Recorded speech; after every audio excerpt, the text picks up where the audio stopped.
Hello everyone, welcome to my YouTube channel with a new blog episode र शुभ बिहानी good morning सबैजनालाई र विशेष गरी आज चाहिँ यो ब्लग अर्कै हुनेछ किनभने चाहिँ म चाहिँ मेरो गाउँको तपाईलाई एक सुन्दरता देखाउने छु यहाँको 360 भ्यू मेरो घरबाट मेरो गाउँलाई अनि सेकेन्ड चाहिँ एउटा प्लस पोइन्ट हो यस गाउँको ताकि यस गाउँमा हैन धेरै चराचुरुङ्गीहरुको बास हुन्छ बेलुका धेरै प्रकारको चराहरु छ कोइली फिस्टा त्यहाँदेखि ढुकुर त्यहाँदेखि कल्चुडा अरु धेरै उपरान्त चराचुरुङ्गीहरु बस्छ र जब बिहान हुन्छ नि तपाईको 4 बजे देखि चाहिँ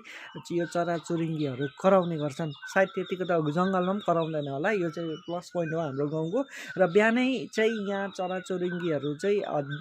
डिफरेन्ट टाइप्स अफ बर्ड्सको डिफरेन्ट साउन्ड आउँछ र त्यो चराचुरुङ्गीको आवाजले चाहिँ बिहान चाहिँ कसैलाई पनि सुत्नु दिदैन र त्यो चराचुरुङ्गी चाहिँ यस्तो डरलाग्दो तपाईको 1-2 घण्टा चाहिँ उहाँहरु चाहिँ सायद बिहानै उठेर अब उहाँहरुको बातचितहरु के हुन्छ अब त्यो चाहिँ मलाई याद छैन त्यो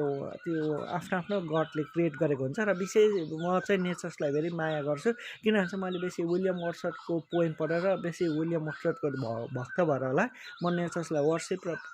माया पुरा गर्छु र बिहान उठ्ने बित्तिकै यहाँ चराचुरुङ्गीहरुको यस्तो गन्थन हुन्छ कि यस्तो हल्ला हुन्छ तपाईले सुनिरहनु भएको छ मेरो पछि म तपाईलाई त्यो चराचुरुङ्गीको आवाज हाम्रो जुन गाउँको प्लस पोइन्ट छ त्यो चराचुरुङ्गीको आवाज तपाईलाई सुनाउने छु सो इन्जॉय इट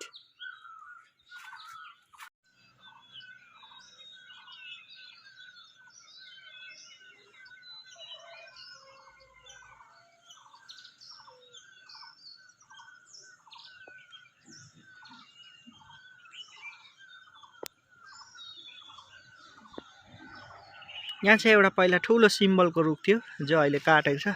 सायद त्यो रुख चाहिँ 100 वर्ष भन्दा बेसी